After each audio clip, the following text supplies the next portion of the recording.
Ahoy again, it's me, Ron Gabaldon, with part 2 of Mother Night by Kurt Vonnegut. Now, in part 1, we met Howard W. Campbell Jr., the former Nazi propagandist and voice of Nazi radio. We learned about his incarceration by the Haifa Institute for the Documentation of War Criminals in Jerusalem, and we met a few of his guards that watch him around the clock. We also learned about his recent existence in New York City, living in a ratty attic of a rundown apartment building. We also met his fairy blue godmother, Frank Wirtanen, the mysterious CIA agent that recruited him to be a spy. Well, part 2 is coming up. It's going to be a lot of fun. We're going to meet a lot of new characters, and things get a little strange for Howard W. Campbell Jr. This isn't my dog. I don't know whose dog it is.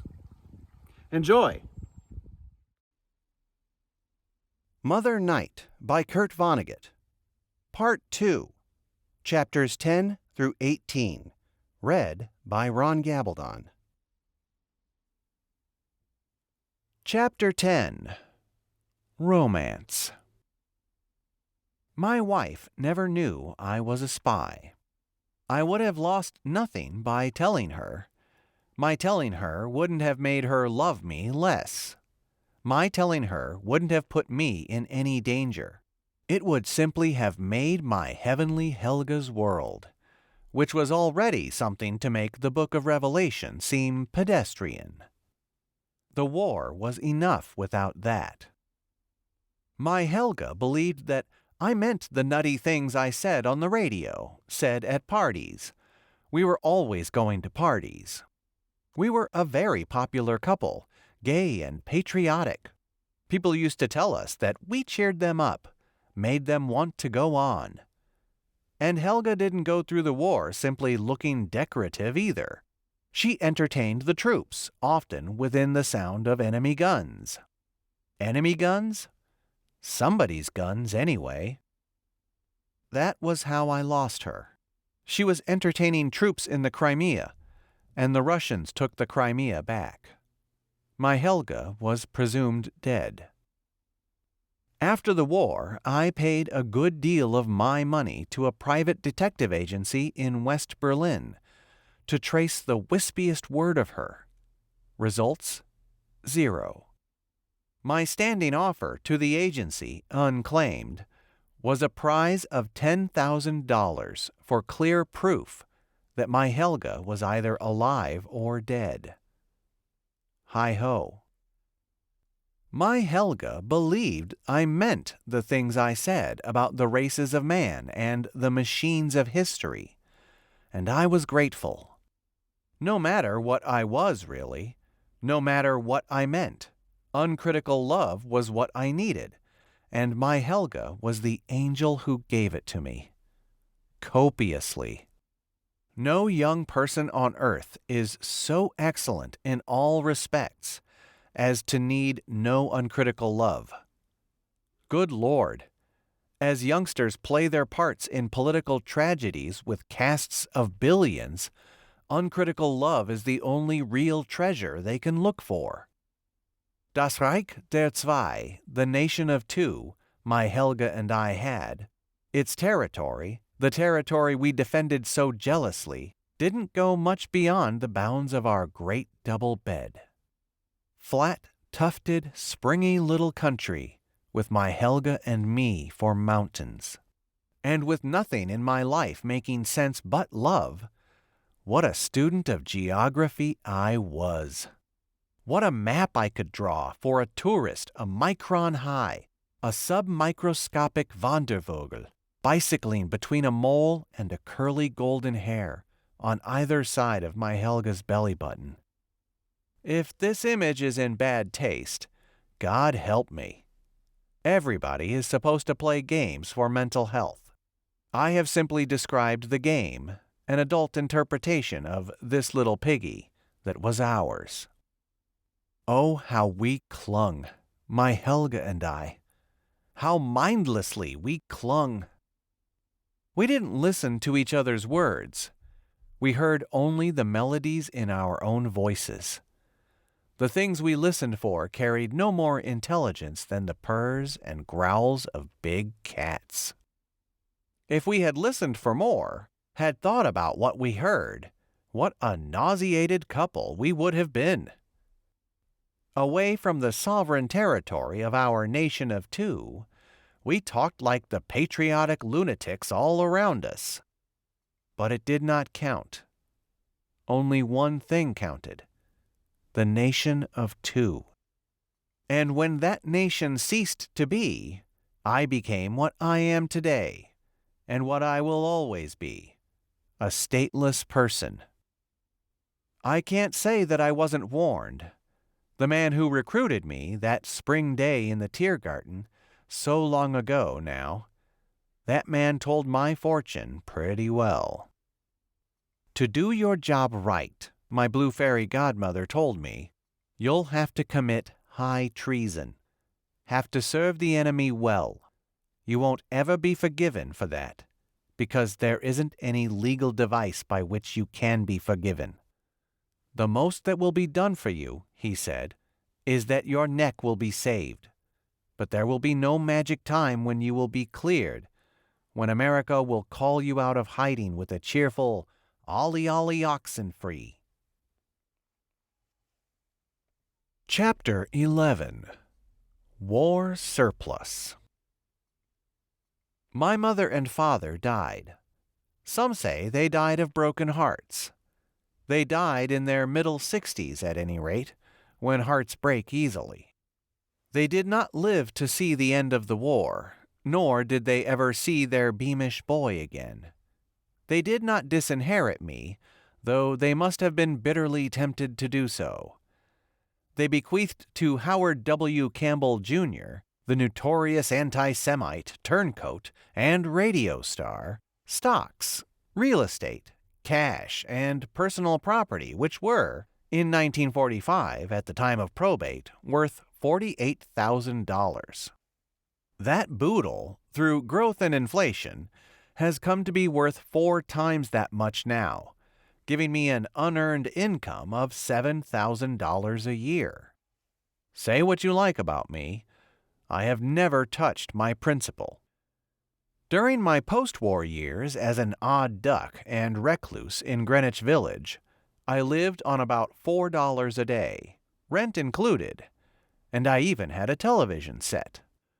My new furnishings were all war surplus, like myself. A narrow steel cot, olive drab blankets with USA on them, folding canvas chairs, mess kits to cook in and eat out of. Even my library was largely war surplus, coming as it did from recreation kits intended for troops overseas. And since these phonograph records came in these unused kits, too, I got myself a war surplus, weatherproofed, portable phonograph, guaranteed to play in any climate from the Bering Straits to the Arafura Sea. By buying the recreation kits, each one a sealed pig in a poke, I came into possession of 26 recordings of Bing Crosby's White Christmas. My overcoat, my raincoat, my jacket, my socks, and my underwear were war surplus too. By buying a war surplus first aid kit for $1, I came into possession of a quantity of morphine. The buzzards in the war surplus business were so glutted with carrion as to have overlooked it. I was tempted to take the morphine, reflecting that if it made me feel happy, I would, after all, have enough money to support the habit. But then I understood that I was already drugged. I was feeling no pain. My narcotic was what had got me through the war. It was an ability to let my emotions be stirred only by one thing: my love for Helga. This concentration of my emotions on so small an area had begun as a young lover's happy illusion, had developed into a device to keep me from going insane during the war, and had finally become the permanent axis about which my thoughts revolved. And so, with my Helga presumed dead, I became a death worshipper, as content as any narrow-minded religious nut anywhere. Always alone, I drank toasts to her, said good morning to her, said good night to her, played music for her, and didn't give a damn for one thing else.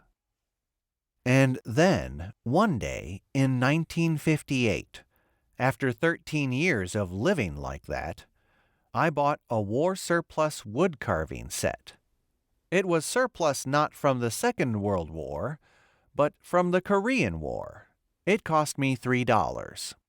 When I got it home, I started to carve up my broom handle to no particular purpose, and it suddenly occurred to me to make a chess set. I speak of suddenness here because I was startled to find myself with an enthusiasm. I was so enthusiastic that I carved for 12 hours straight, sank sharp tools into the palm of my left hand a dozen times, and still would not stop. I was an elated, gory mess when I finished. I had a handsome set of chessmen to show for my labors. And yet another strange impulse came upon me. I felt compelled to show somebody still among the living, the marvelous thing I had made. So, made boisterous by both creativity and drink, I went downstairs and banged on the door of my neighbor, not even knowing who my neighbor was. My neighbor was a foxy old man named George Kraft. That was only one of his names. The real name of this old man was Colonel Iona Potapov. This antique son of a bitch was a Russian agent and had been operating continuously in America since 1935. I didn't know that. And he didn't know at first who I was either. It was dumb luck that brought us together. No conspiracy was involved at first. It was I who knocked on his door, invaded his privacy. If I hadn't carved that chess set, we never would have met. Kraft, and I'll call him that from now on, because that's how I think of him, had 3 or 4 locks on his front door. I induced him to unlock them all by asking him if he played chess. There was dumb luck again. Nothing else would have made him open up. People helping me with my research later, incidentally, tell me that the name of Iona Potapov was a familiar one in European chess tournaments in the early 30s. He actually beat the Grandmaster Tartakover in Rotterdam in 1931. When he opened up, I saw that he was a painter. There was an easel in the middle of his living room with a fresh canvas on it, and there were stunning paintings by him on every wall. When I talk about Kraft, alias Potapov, I'm a lot more comfortable than when I talk about Wirtanen, alias God knows what. Wirtanen has left no more of a trail than an inchworm crossing a billiard table. Evidences of Kraft are everywhere. At this very moment, I'm told, Kraft's paintings are bringing as much as $10,000 apiece in New York. I have at hand a clipping from the New York Herald Tribune of March 3rd, about 2 weeks ago, in which a critic says of Kraft as a painter, "Here at last is a capable and grateful heir to the fantastic inventiveness and experimentation in painting during the past 100 years. Aristotle is said to have been the last man to understand the whole of his culture. George Kraft is surely the first man to understand the whole of modern art, to understand it in his sinews and bones. With incredible grace and firmness, he combines the visions of a score of warring schools of painting, past and present. He thrills and humbles us with harmony, seems to say to us, 'If you want another Renaissance, this is what the paintings expressing its spirit will look like.'" George Kraft, alias Iona Potapov, is being permitted to continue his remarkable art career in the federal penitentiary at Fort Leavenworth.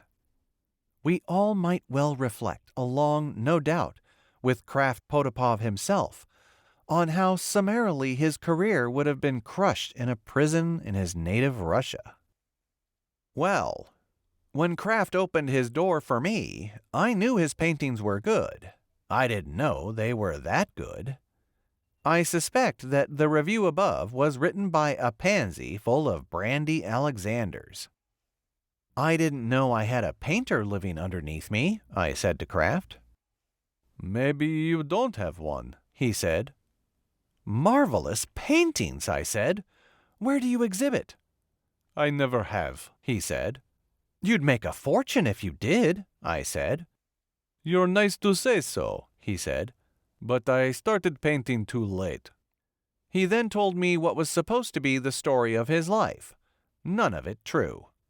He said he was a widower from Indianapolis. As a young man, he said, he'd wanted to be an artist, but he'd gone into business instead, the paint and wallpaper business. My wife died 2 years ago, he said, and he managed to look a little moist around the eyes.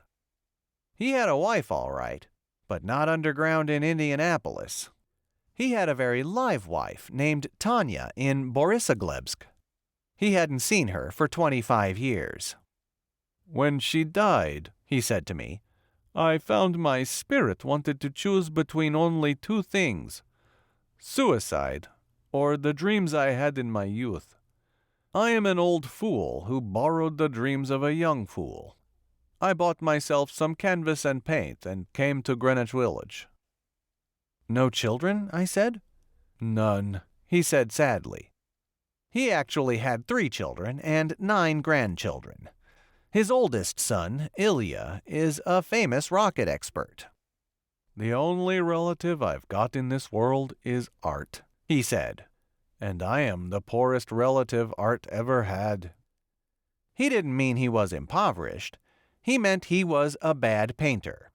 He had plenty of money, he told me. He sold his business in Indianapolis, he said, for a very good price. Chess, he said. You said something about chess?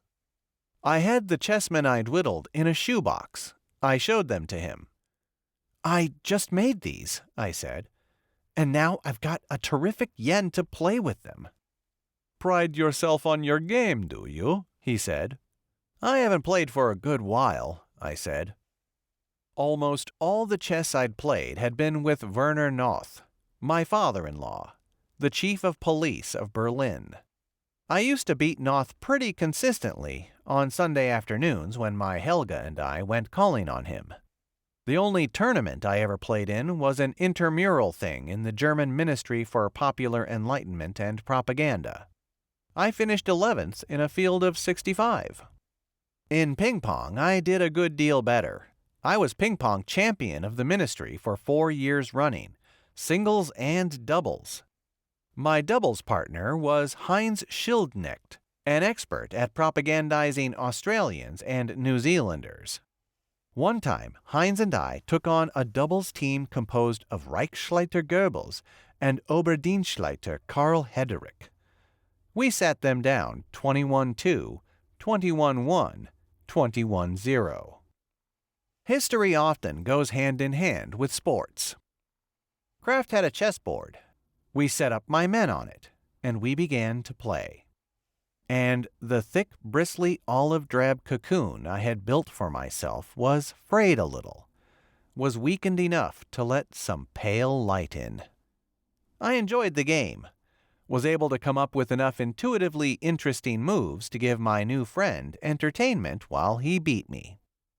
After that, Krafft and I played at least 3 games a day, every day for a year. And we built up between ourselves a pathetic sort of domesticity that we both felt need of. We began tasting our food again, making little discoveries in grocery stores, bringing them home to share. When strawberries came in season, I remember, Krafft and I whooped it up as though Jesus had returned. One particularly touching thing between us was the matter of wines. Krafft knew a lot more than I did about wines, and he often brought home cobwebby treasures to go with a meal. But even though Kraft always had a filled glass before him when we sat down to eat, the wine was all for me. Kraft was an alcoholic. He could not take so much as a sip of wine without starting on a bender that would last for a month. That much of what he told me about himself was true. He was a member of Alcoholics Anonymous, had been for 16 years. While he used AA meetings as spy drops, his appetite for what the meetings offered spiritually was real. He once told me, in all sincerity, that the greatest contribution America had made to the world, a contribution that would be remembered for thousands of years, was the invention of AA. It was typical of his schizophrenia as a spy that he would use an institution he so admired for purposes of espionage. It was typical of his schizophrenia as a spy that he should also be a true friend of mine, and that he should eventually think of a way to use me cruelly in advancing the Russian cause. Chapter 12. Strange Things in My Mailbox. For a little while I lied to Kraft about who I was and what I'd done. But the friendship deepened so much, so fast, that I soon told him everything. "It's so unjust," he said. "It makes me ashamed to be an American. Why can't the government step forward and say, 'Hey, here, this man you've been spitting on is a hero'?" He was indignant, and for all I know, he was sincere in his indignation. "Nobody spits on me," I said. "Nobody even knows I'm alive anymore." He was eager to see my plays. When I told him I didn't have any copies of them, he made me tell him about them, scene by scene, had me performing them for him. He said he thought they were marvelous. Maybe he was sincere. I don't know. My plays seemed vapid to me, but it's possible he liked them. What excited him, I think, was the idea of art, and not what I'd done with it. "The arts," he said to me one night. "I don't know why it took me so long to realize how important they are. As a young man, I actually held them in supreme contempt. Now, whenever I think about them, I want to fall on my knees and weep." It was late autumn. Oysters had come back in season, and we were feasting on a dozen apiece. I'd known Kraft about a year then. "Howard," he said to me, "future civilizations, better civilizations than this one, are going to judge all men by the extent to which they have been artists. You and I, if some future archaeologist finds our works miraculously preserved in some city dump, will be judged by the quality of our creations. Nothing else about us will matter." I said. "You've got to write again," he said. "Just as daisies bloom as daisies, and roses bloom as roses, you must bloom as a writer, and I must bloom as a painter. Everything else about us is uninteresting." "Dead men don't usually write very well," I said. "You're not dead," he said. "You're full of ideas. You can talk for hours on end." "Blather," I said. "Not blather," he said hotly. "All you need in this world to get writing again, writing better than ever before, is a woman." "A what?" I said. "A woman," he said. "Where did you get this particular idea?" I said. "From eating oysters? If you get one, I'll get one," I said. "How's that?" "I am too old for one to do me any good," he said, "but you're not." Again, trying to separate the real from the fake, I have to declare this conviction of the real. He was really earnest about wanting me to write again, was convinced that a woman could do the trick. "I would almost go through the humiliation of trying to be a man to a woman," he said, "if you would take a woman too." "I've got one," I said. "You had one once," he said. "There's a world of difference." "I don't want to talk about it," I said. "I'm going to talk about it all the same," he said. "Then talk away," I said, getting up from the table. "Be a matchmaker to your heart's content. I'm going down to see what goodies came in the mail today." He'd annoyed me, and I went down the stairs to my mailbox, simply to walk off my annoyance. I wasn't eager to see the mail. I often went a week or more without seeing if I had any. The only things that were ever in my mailbox were dividend checks, notices of stockholders' meetings, trash mail addressed to box holder, and advertising flyers for books and apparatus said to be useful in the field of education. How did I happen to receive advertisements for educational materials? One time I applied for a job as a teacher of German in a private school in New York. That was in 1950 or so. I didn't get the job, and I didn't want it either. I applied, I think, simply to demonstrate to myself that there really was such a person as me.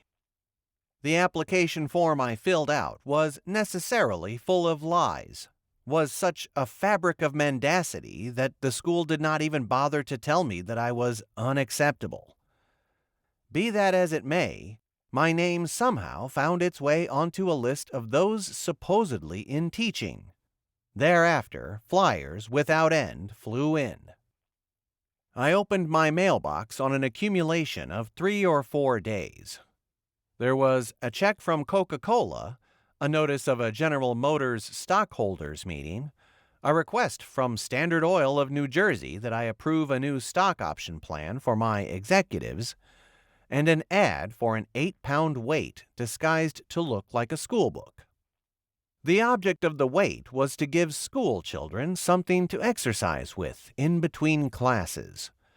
The ad pointed out that the physical fitness of American children was below that of the children of almost every land on Earth. But the ad for that queer weight wasn't the queerest thing in my mailbox. There was some things a lot queerer than that.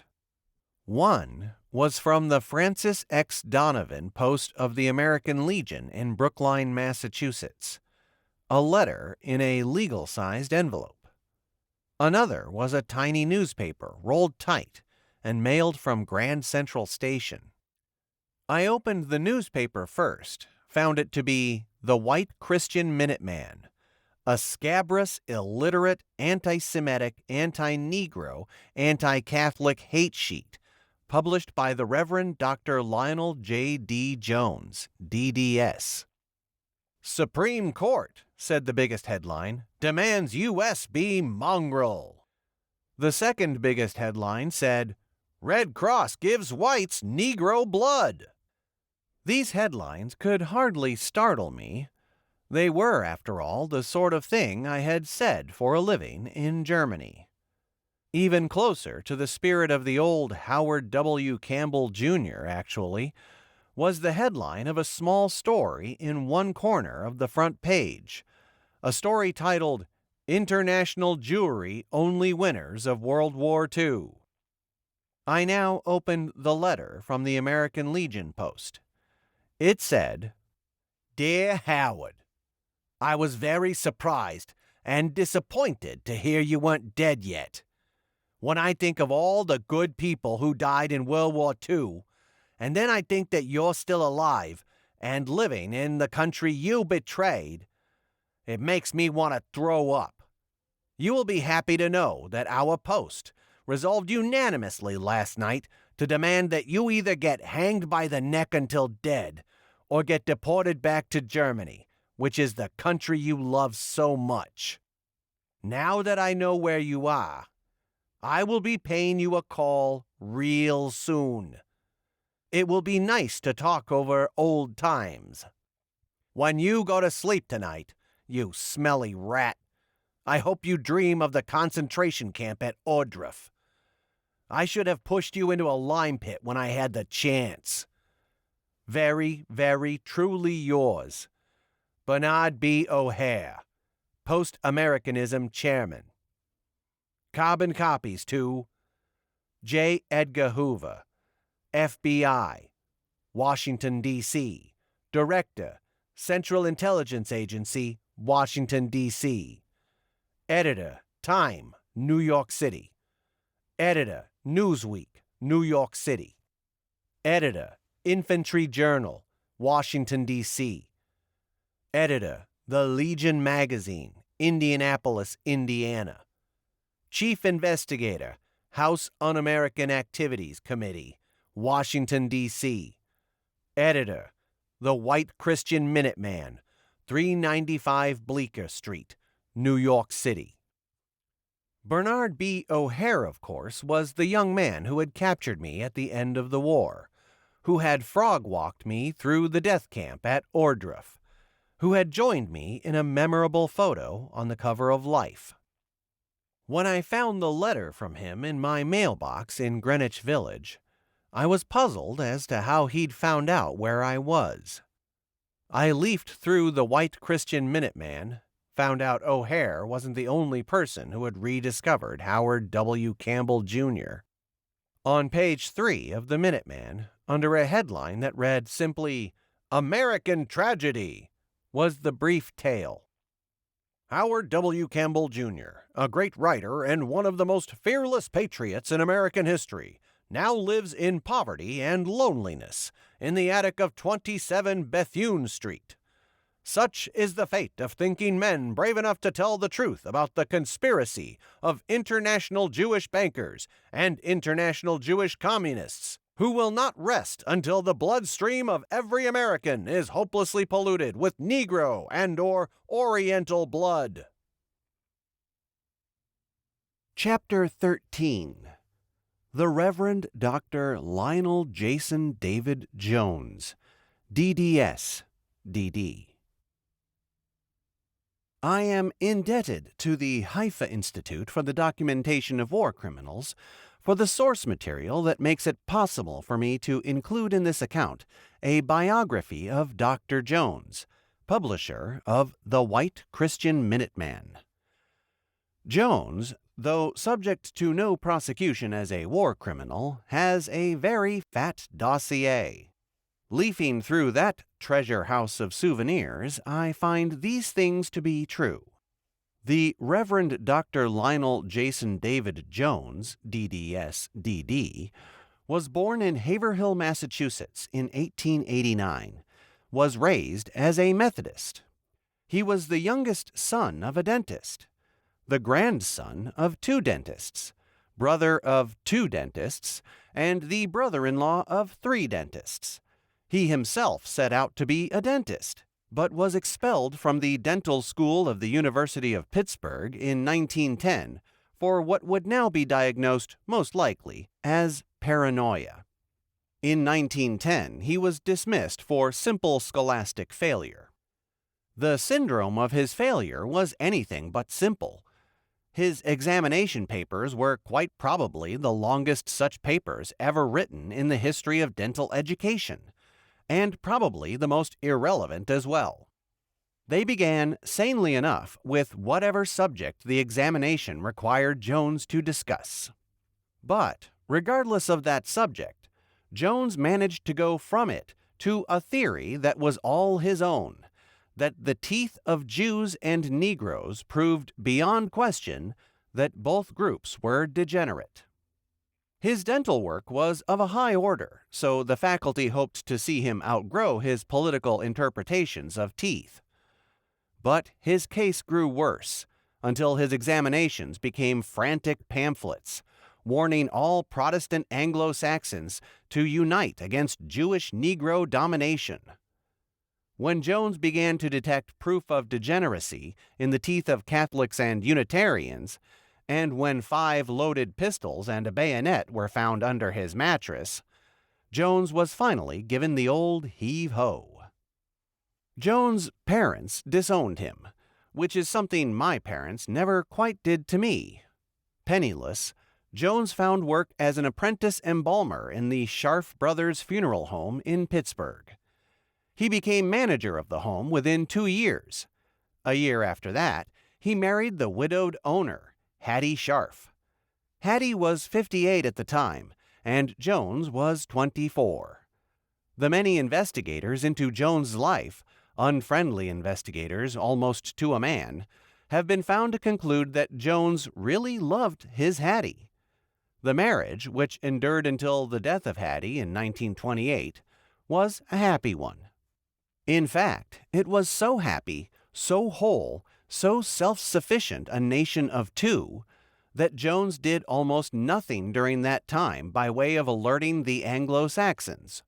He seems to have been content to confine his remarks on racial matters to workroom jests about certain cadavers, jests that would have seemed workaday in the most liberal of embalming establishments. And the years were golden, not only emotionally and financially, but creatively as well.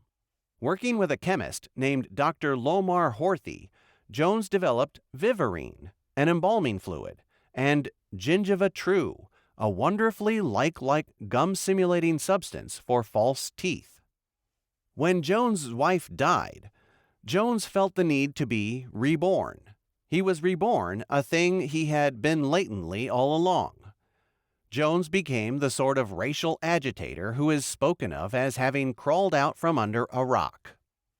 Jones crawled out from under his rock in 1928. He sold his funeral home for $84,000, and he founded the White Christian Minuteman. Jones was wiped out by the stock market crash in 1929. His paper suspended publication after 14 issues. The 14 issues had been mailed free to every person in Who's Who. The only illustrations were photographs and diagrams of teeth, and every article was an explanation of some current events in terms of Jones's theories about dentition and race. In the next to last issue, Jones billed himself on the masthead as Dr. Lionel J.D. Jones, DDS. Penniless again, now 40 years of age, Jones answered an ad in a funeral home trade journal. An embalming school in Little Rock, Arkansas needed a president. The ad was signed by the widow of the former president and owner. Jones got the job, and the widow, too. The widow's name was Mary Alice Shoup. She was 68 when Jones married her. And Jones again became a devoted husband, a happy, whole, and quiet man. The school he headed was named, straightforwardly enough, the Little Rock School of Embalming. It was losing $8,000 a year. Jones took it out of the high-overhead field of embalming education, sold its real estate, and had it rechartered as the Western Hemisphere University of the Bible. The university held no classes, taught nothing, did all its business by mail. Its business was the awarding of doctorates in the field of divinity, framed and under glass, for $80 a throw. And Jones helped himself to a WHUB degree out of open stock, so to speak. When his second wife died, when he brought out the White Christian Minuteman again, he appeared on the masthead as the Reverend Dr. Lionel J.D. Jones, DDS, DD. And he wrote and published at his own expense a book that combined not only dentistry and theology, but the fine arts as well. The name of the book was Christ Was Not a Jew. He proved his point by reproducing in the book 50 famous paintings of Jesus. According to Jones, not one painting showed Jewish jaws or teeth. The first issues of the new series of the White Christian Minuteman were as unreadable as those of the old series. But then a miracle happened. The Minuteman jumped from 4 pages to 8. The makeup, the typography, and the paper became snappy and handsome. Dental diagrams were replaced with newsy photographs, and the pages crackled with datelines and bylines from all over the world.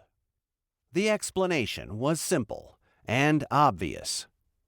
Jones had been recruited and financed as a propaganda agent for Hitler's then-rising Third German Reich.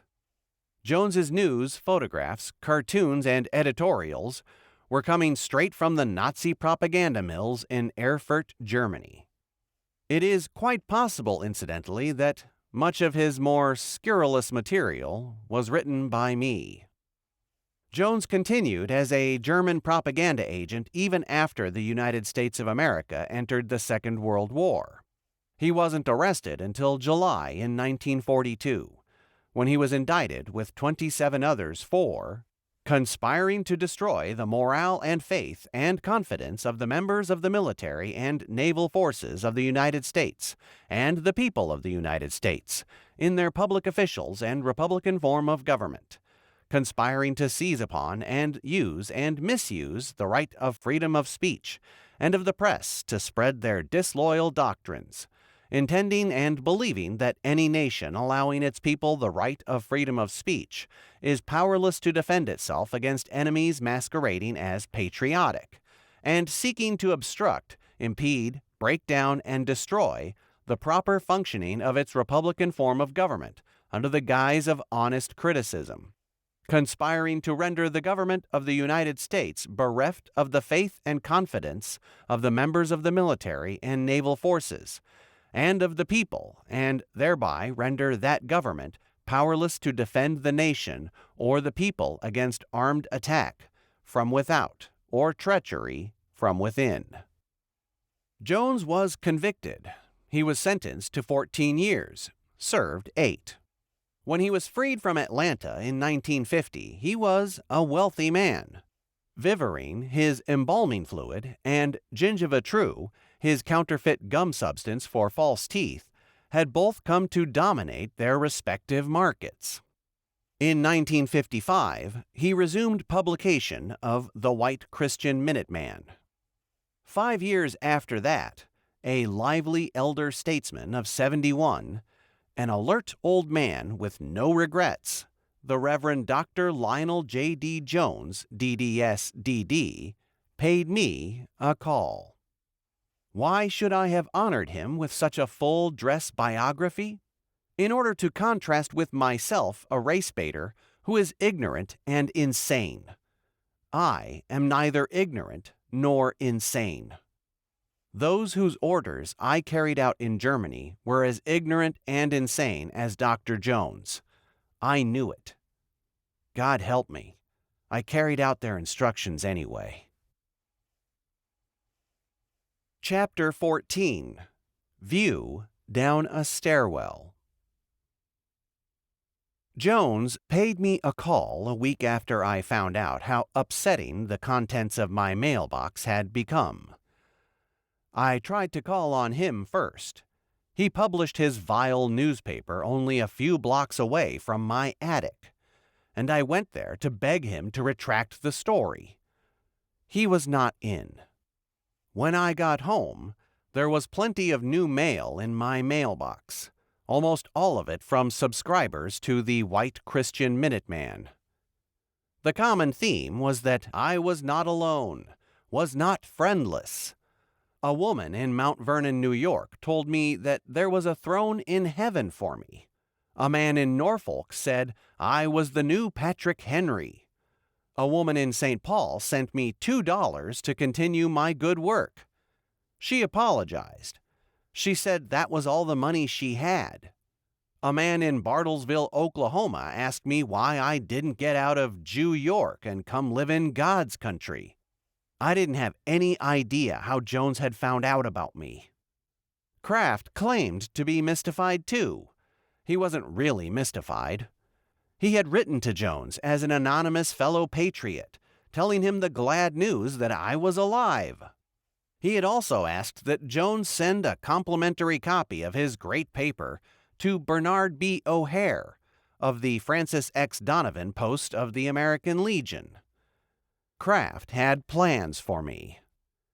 And he was, at the very same time, doing a portrait of me that surely showed more sympathetic insight into me, more intuitive affection than could ever have been produced by a wish to fool a boob. I was sitting for the portrait when Jones came calling. Kraft had spilled a quart of turpentine. I opened the door to get rid of the fumes. And a very strange chant came floating up the stairwell and through the open door. I went out onto the landing outside the door, looked down the oak and plaster snail of the stairwell. All I could see was the hands of 4 persons, hands moving up the banister. The group was composed of Jones and 3 friends. The curious chant went with the advance of the hands. The hands would move about 4 feet up the banister, stop, and then the chant would come. The chant was a panted count to 20. 2 of Jones' party, his bodyguard, and his male secretary had very bad hearts. To keep their poor old hearts from bursting, they were pausing every few steps, timing their rests by counting to 20. Jones's bodyguard was August Kraptauer, former Vice Bundesführer of the German-American Bund. Kraptauer was 63, had done 11 years in Atlanta, and was about to drop dead. But he still looked garishly boyish, as though he went to a mortuary cosmetologist regularly. The greatest achievement of his life was the arrangement of a joint meeting of the Bund and the Ku Klux Klan in New Jersey in 1940. At that meeting, Kraptauer declared that the Pope was a Jew, and that the Jews held a $15 million mortgage on the Vatican. A change of popes and 11 years in a prison laundry had not changed his mind. Jones's secretary was an unfrocked Paulist father named Patrick Keeley. Father Keeley, as his employer still called him, was 73. He was a drunk. He had, before the Second World War, been chaplain of a Detroit gun club, which, as later came out, had been organized by agents of Nazi Germany. The dream of the club, apparently, was to shoot the Jews. One of Father Keeley's prayers at a club meeting was taken down by a newspaper reporter, was printed in full the next morning. The prayer appealed to so vicious and bigoted a God that it attracted the astonished attention of Pope Pius XI. Keeley was unfrocked, and Pope Pius sent a long letter to the American hierarchy in which he said, among other things, "No true Catholic will take part in the persecution of his Jewish compatriots. A blow against the Jews is a blow against our common humanity." Keeley never went to prison, though many of his close friends did. While his friends enjoyed steam heat, clean beds, and regular meals at government expense, Keeley shivered and itched and starved and drank himself blind on skid rows across the land. He would have been on a skid row still or in a pauper's grave if Jones and Kraptauer hadn't found and rescued him. Keeley's famous prayer, incidentally, was a paraphrase of a satiric poem I had composed and delivered on shortwave before. And while I am setting the record straight as to my contributions to literature, may I point out that Vice Bundesführer Kraptauer's claims about the Pope and the mortgage on the Vatican were my inventions too. So, up the stairs these people came to see me, chanting 1, 2, 3, 4. And, slow as their progress was, the 4th member of the party lagged far behind. The 4th member was a woman. All I could see of her was her pale and ringless hand. The hand of Jones was in the lead. It glittered with rings like the hand of a Byzantine prince. An inventory of the jewelry on that hand would have revealed 2 wedding rings, a star sapphire presented to him by the Mother's Auxiliary of the Paul Revere Association of Militant Gentiles in 1940, a diamond swastika on an onyx field presented to him in 1939 by Baron Manfred Freiherr von Killinger, then German Consul General of San Francisco, and an American eagle carved in jade and mounted in silver, a piece of Japanese craftsmanship, a present from Robert Sterling Wilson. Wilson was the Black Fuhrer of Harlem, a colored man who went to prison in 1942 as a Japanese spy. The jeweled hand of Jones left the banister.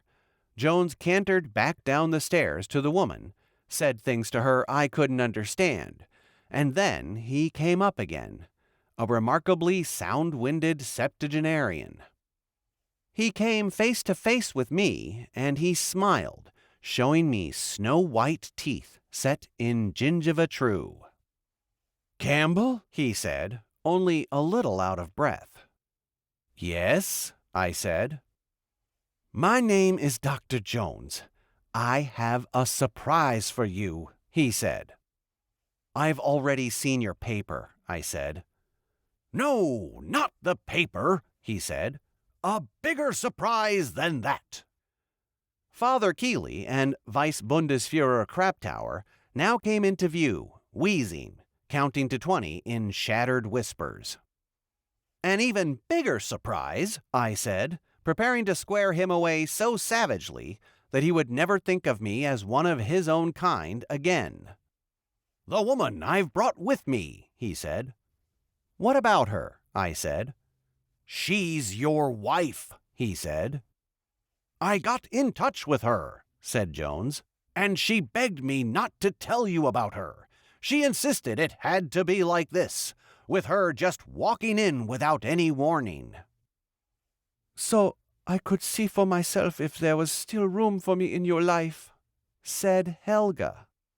"If there is no room, I will simply say goodbye again, disappear, and never bother you again." Chapter 15. The Time Machine. If the pale, ringless hand on the railing below was the hand of my Helga, it was the hand of a woman 45 years old. It was the hand of a middle-aged woman who had been a prisoner of the Russians for 16 years, if the hand was Helga's. It was inconceivable that my Helga could still be lovely and gay. If Helga had survived the Russian attack on the Crimea, had eluded all the crawling, booming, whistling, buzzing, creeping, clanking, bounding, chattering toys of war that killed quickly, a slower doom, a doom that killed like leprosy, had surely awaited her. There was no need for me to guess at the doom. It was well known, uniformly applied to all women prisoners on the Russian front, was part of the ghastly routine of any thoroughly modern, thoroughly scientific, thoroughly asexual nation at thoroughly modern war. If my Helga had survived the battle, her captors had surely prodded her with gun muzzles into a labor gang. They had surely shepherded her into one of Mother Russia's countless huddles of squinting, lumpy, hopeless, grubbing ragbags, had surely made of my Helga a digger of root crops in frosty fields, a lead-footed, splay-fingered creator of rubble, a nameless, sexless dragger of noisy carts. "My wife?" I said to Jones. "I don't believe you." "It's easy enough to prove I'm a liar, if I'm a liar," he said pleasantly. "Have a look for yourself." My pace down the stairs was firm and regular. Now I saw the woman. She smiled up at me, raising her chin so as to show her features frankly, clearly. Her hair was snow white. Aside from that, she was my Helga, untouched by time. Aside from that, she was as lithe and blooming as my Helga had been on our wedding night. Chapter 16. A Well-Preserved Woman. We cried, like babies, wrestled each other up the stairs to my attic. As we passed Father Keeley and Vice Bundesfuhrer Kraptauer, I saw that Keeley was crying. Kraptauer stood at attention, honoring the idea of an Anglo-Saxon family. Jones, further up the stairs, was radiant with pleasure in the miracle he had worked. He rubbed and rubbed his jeweled hands. My wife!" I said to my old friend Kraft as Helga and I entered my attic. And Kraft, trying to keep from crying, chewed the bit of his old corncob pipe in two. He never did quite cry, but he was close to doing it. Genuinely close to doing it, I think. Jones, Craptower, and Keeley followed us in. "How is it," I said to Jones, "that it's you who gives me back my wife?" "A fantastic coincidence," said Jones. "One day I learned that you were still alive. A month later, I learned that your wife was still alive. What can I call a coincidence like that but the hand of God?" "I don't know," I said. "My paper has a small circulation in West Germany," said Jones. "One of my subscribers read about you, and he sent me a cable. He asked me if I knew your wife had just turned up as a refugee in West Berlin." "Why didn't he cable me?" I said. I turned to Helga. "Sweetheart," I said in German, "why didn't you cable me?" "We'd been apart so long. I'd been dead so long," she said in English. "I thought surely you'd built a new life, with no room in it for me. I'd hoped that." "My life is nothing but room for you," I said. "It could never be filled by anyone but you." "So much to say, so much to tell," she said, melting against me. I looked down on her wonderingly. Her skin was soft and clear. She was amazingly well preserved for a woman of 45. What made her state of preservation even more remarkable was the story she now told of how she had spent the last 15 years. She was captured and raped in the Crimea, she said. She was shipped to the Ukraine by boxcar, was put to work in a labor gang. "We were stumbling sluts," she said, "married to the mud.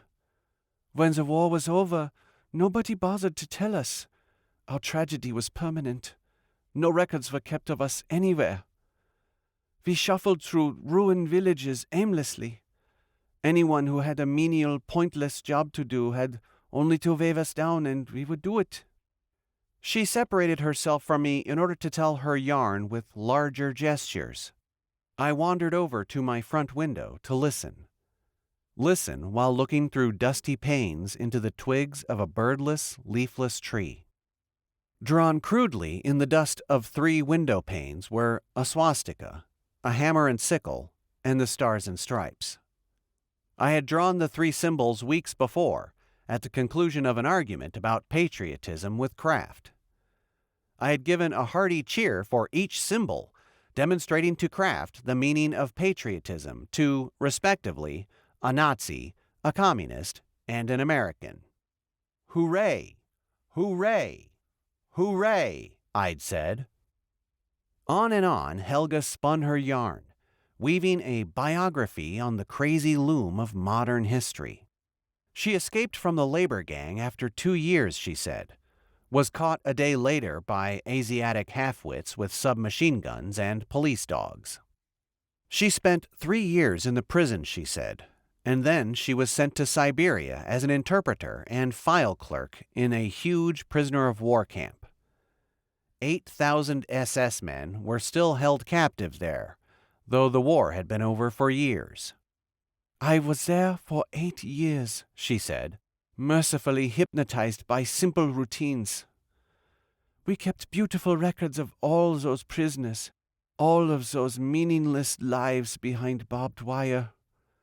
Those SS men, once so young and lean and vicious, were growing gray and soft and self-pitying," she said.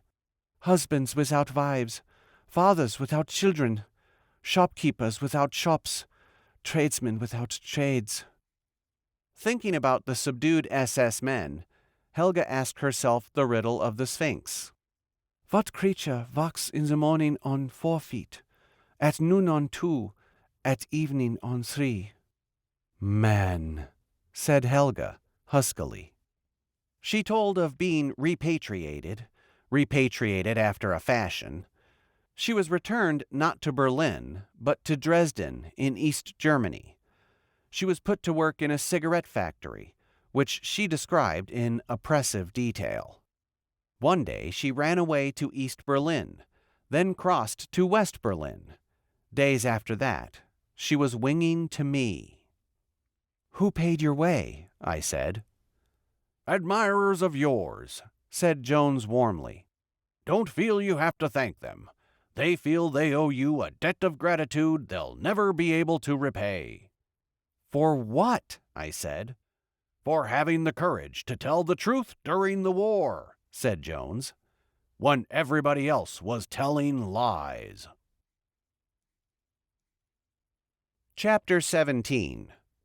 August Kraptower Goes to Valhalla. Vice Bundesführer Kraptower, on his own initiative, went down all those stairs to get my Helga's luggage from Jones's limousine. The reunion of Helga and me had made him feel young and courtly again. Nobody knew what he was up to until he reappeared in my doorway with a suitcase in either hand. Jones and Keeley were filled with consternation because of Kraptower's syncopated, leaky old heart. The Vice Bundesführer was the color of tomato juice. "You fool," said Jones. No, I'm perfectly fine," said Kraptower, smiling. "Why didn't you let Robert do it?" said Jones. Robert was his chauffeur, sitting in the limousine below. Robert was a colored man, 73 years old. Robert was Robert Sterling Wilson, erstwhile jailbird, Japanese agent, and Black Fuhrer of Harlem. "You should have let Robert bring those things up," said Jones. "My gosh, you shouldn't risk your life like that." "It is an honor to risk my life," said Kraptower, "for the wife of a man who served Adolf Hitler as well as Howard Campbell did." And he dropped dead. We tried to revive him, but he was stone dead, slack-mouthed, obscenely gaga. I ran down to the second floor, where Dr. Abraham Epstein lived with his mother. The doctor was home. Dr. Epstein treated poor old Kraptower pretty roughly, forced him to demonstrate for us all how really dead he was. Epstein was Jewish, and I thought Jones or Keeley might say something to him about the way he was punching and poking Kraptower. But the two antique fascists were childishly respectful and dependent. About the only thing Jones said to Epstein after Epstein had pronounced Kraptower very dead was, "I happen to be a dentist, doctor." "That's so?" said Epstein. He wasn't much interested. He went back to his own apartment to call an ambulance. Jones covered Kraptower with one of my war surplus blankets. "Just when things were finally beginning to look up for him again," he said of the death. "In what way?" I said. "He was beginning to get a little organization going again," said Jones. "Not a big thing, but loyal, dependable, devoted." "What was it called?" I said. "The Iron Guard of the White Sons of the American Constitution," said Jones. "He had a real talent for welding perfectly ordinary youths into a disciplined, determined force." Jones shook his head sadly. "He was getting such a fine response from the young people." "He loved young people, and young people loved him," said Father Keeley. He was still weeping. "That's the epitaph that should be carved on his tombstone," said Jones. "He used to work with youngsters in my cellar. You should see how he fixed it up for them. Just ordinary kids from all walks of life." "Kids who would ordinarily be at loose ends and getting into trouble," said Father Keeley. "He was one of the greatest admirers you ever had," Jones said to me. "He was?" I said. "Back when you were broadcasting, he never missed listening to you. When he went to prison, the first thing he ever did was build a shortwave receiver, just so he could go on listening to you. Every day he was bubbling over with the things you'd said the night before." I said. "You were a beacon, Mr. Campbell," said Jones passionately. Do you realize what a beacon you were through all those black years? Nope, I said. Craptower had hoped you'd be the idealism officer of the Iron Guard, said Jones. I'm the chaplain, said Keeley. Oh, who will lead the Iron Guard now? Said Jones. Who will step forward and pick up the fallen torch? There was a sharp, strong knock on the door. I opened the door, and outside stood Jones' chauffeur, a wrinkled old colored man with malevolent yellow eyes. He wore a black uniform with white piping, a Sam Brown belt, a nickel-plated whistle, a Luftwaffe hat without insignia, and black leather puttees. There was no Uncle Tom in this cotton-haired old colored man. He walked in arthritically, but his thumbs were hooked into his Sam Brown belt. His chin was thrust out at us, and he kept his hat on. "Everything all right up here?" he said to Jones. "You was up here so long." "Not quite," said Jones. "August Craptower died." The Black Fuhrer of Harlem took the news in stride. All dying, he said. "Who's gonna pick up the torch when everybody's dead?" "I just asked the same question myself," said Jones. He introduced me to Robert. Robert didn't shake hands. "I heard about you," he said, "but I ain't never listened to you." "Well," I said, "you can't please all the people all of the time." "We was on opposite sides," said Robert. "I see," I said. I don't know anything about him, was agreeable to his belonging to any side that suited him. "I was on the colored folks' side," he said. "I was with the Japanese." "Uh-huh," I said. "We needed you, and you needed us," he said, speaking of the alliance between Germany and Japan in the Second World War. "Only there was a lot of things we couldn't what you'd call agree about." "I guess that's so," I said. "I mean, I heard you say you don't think the colored people was so good," said Robert. Now," said Jones soothingly, "what useful purpose does it serve for us to squabble among ourselves? The thing to do is to pull together." "I just want to tell him what I tell you," said Robert. "I tell this reverend gentleman here the same thing every morning, the same thing I tell you now. I give him his hot cereal for breakfast, and then I tell him, the colored people are gonna rise up in righteous wrath, and they're gonna take over the world. White folks gonna finally lose." "All right, Robert," said Jones patiently. "The colored people gonna have hydrogen bombs all their own," he said. "They working on it right now. Pretty soon gonna be Japan's turn to drop one. The rest of the colored folks gonna give them the honor of dropping the first one." "Where are they going to drop it?" I said. "China, most likely," he said. "On other colored people?" I said. He looked at me pityingly. "Who ever told you a Chinaman was a colored man?" he said. Chapter 18. Werner Noth's Beautiful Blue Vase. Helga and I were finally left alone. We were shy. Being a man of fairly advanced years, so many of the years having been spent in celibacy, I was more than shy. I was afraid to test my strength as a lover, and the fear was amplified by the remarkable number of youthful characteristics my Helga had miraculously retained. This is what's known as getting to know each other again," I said. Our conversation was in German. "Yes," she said. She had gone to the front window now, was looking at the patriotic devices I'd drawn on the dusty window panes. "Which one of these is you now, Howard?" she said. "Pardon me?" I said. "The hammer and sickle, the swastika, or the stars and stripes," she said. "Which one do you like the most?"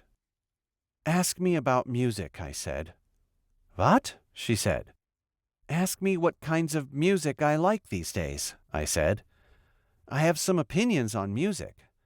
I have no political opinions at all. I see, she said. All right. What music do you like these days? White Christmas, I said. Bing Crosby's White Christmas. Excuse me? She said. My favorite piece of music, I said. I love it so much I have 26 copies of it. She looked at me blankly. You do? She said. It's a private joke, I said lamely. Oh, she said. Private, I said. I've been living alone so long. Everything about me's private. I'm surprised anyone's able to understand a word I say. I will, she said tenderly. Give me a little time. Not much, but some, and I'll understand everything you say again. She shrugged. I have private jokes, too. From now on, I said, we'll make the privacy for two again. That will be nice, she said. Nation of two again, I said. Yes, she said. Tell me. Anything at all, I said. I know how Father died, but I haven't been able to find out a thing about Mother and Resi, she said. Have you heard a word? Nothing, I said. When did you see them last? She said. I thought back, was able to give the exact date on which I'd last seen Helga's father, mother, and her pretty, imaginative little sister, Resi Noth. February 12th, 1945, I said, and I told her about that day. That day was a day so cold that it made my bones ache. I stole a motorcycle, and I went calling on my in-laws, on the family of Werner Noth, the chief of police of Berlin. Werner Noth lived on the outskirts of Berlin, well outside the target area. He lived with his wife and daughter in a walled white house that had a monolithic earthbound grandeur of a Roman nobleman's tomb. In 5 years of total war, that house had not suffered so much as a cracked window pane. Its tall, deep-set windows on the south framed an orchard within the walls. On the north, they framed the jagged monuments in the ruins of Berlin. I was wearing my uniform. At my belt was a tiny pistol and a big, fancy, ceremonial dagger. I didn't usually wear a uniform, but I was entitled to wear one. The blue and gold uniform of a major in the Free American Corps. The Free American Corps was a Nazi daydream of a fighting unit composed mainly of American prisoners of war. It was to be a volunteer organization. It was to fight only on the Russian front. It was to be a high-morale fighting machine, motivated by a love of Western civilization and a dread of the Mongol hordes. When I call this unit a Nazi daydream, incidentally, I am suffering an attack of schizophrenia, because the idea of the Free American Corps began with me. I suggested its creation, designed its uniforms and insignia, wore its creed. That creed began, I, like my honored American forefathers, believe in true freedom. The Free American Corps was not a howling success. Only 3 American PWs joined. God only knows what became of them. I presume that they were all dead when I went calling on my in-laws, that I was the sole survivor of the Corps. When I went calling, the Russians were only 20 miles from Berlin. I had decided that the war was almost over, that it was time for my career as a spy to end. I put on the uniform in order to dazzle any Germans who might try to keep me from getting out of Berlin. Tied to the back fender of my stolen motorcycle was a parcel of civilian clothes. My call on the Noths had nothing to do with cunning. I really wanted to say goodbye to them, to have them say goodbye to me. I cared about them, pitied them, loved them in a way. The iron gates of the great white house were open. Werner Noth himself was standing beside them, his hands on his hips. He was watching a work gang of Polish and Russian slave women. The women were lugging trunks and furniture from the house to 3 waiting horse-drawn wagons. The wagon drivers were small gold Mongols of some sort, early prizes of the Russian campaign. The supervisor of the women was a fat, middle-aged Dutchman in a shabby business suit. Guarding the women was a tall and ancient man with a single-shot rifle from the Franco-Prussian War. On the old guard's ruined breast dangled the Iron Cross. A woman slave shuffled out of the house carrying a luminously beautiful blue vase. She was shod in wooden clogs hinged with canvas. She was a nameless, ageless, sexless ragbag. Her eyes were like oysters. Her nose was frostbitten, mottled white and cherry red. She seemed in danger of dropping the vase, of withdrawing so deeply into herself as simply to let the vase slip away. My father-in-law saw the vase about to drop, and he went off like a burglar alarm. He shrieked at God to have pity on him just once, to make sense just once, to show him just one other energetic and intelligent human being. He snatched the vase from the dazed woman. Close to unashamed tears, he asked us all to adore the blue vase that laziness and stupidity had almost let slip from the world. The shabby Dutchman, the straw boss, now went up to the woman and repeated to her, word for word and shriek for shriek, what my father-in-law had said. The antique soldier came along with him to represent the force that would be used on the woman if necessary. What was finally done with her was curious. She wasn't hurt. She was deprived of the honor of carrying any more of Noth's things.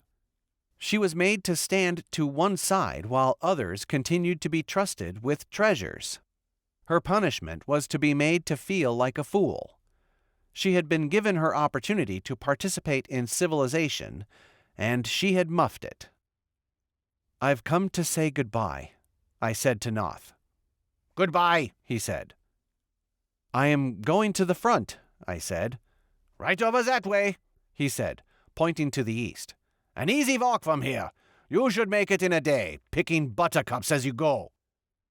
"It isn't likely we'll see each other again, I guess," I said. "So?" he said. I shrugged. "So nothing," I said. "Exactly," he said. "Nothing, and nothing, and nothing, and nothing." "May I ask where you're moving to?" I said. "I am staying here," he said. "My wife and daughter are going to my brother's home outside of Cologne." "Is there anything I can do to help?" I said. "Yes," he said. "You can shoot Rezzy's dog. It can't make the trip. I have no interest in it. Will not be able to give it the care and companionship Rezzy has led it to expect. So shoot it, please." "Where is it?" I said. "I think you'll find it in the music room with Rezzy," he said. "She knows it's to be shot. You will have no trouble with her." "All right," I said. "That's quite a uniform," he said. "Thank you," I said. "Would it be rude of me to ask what it represents?" he said. I had never worn it in his presence. I explained it to him, showed him the device on the hilt of my dagger. The device, silver on walnut, was an American eagle that clasped a swastika in its right claw and devoured a snake in its left claw.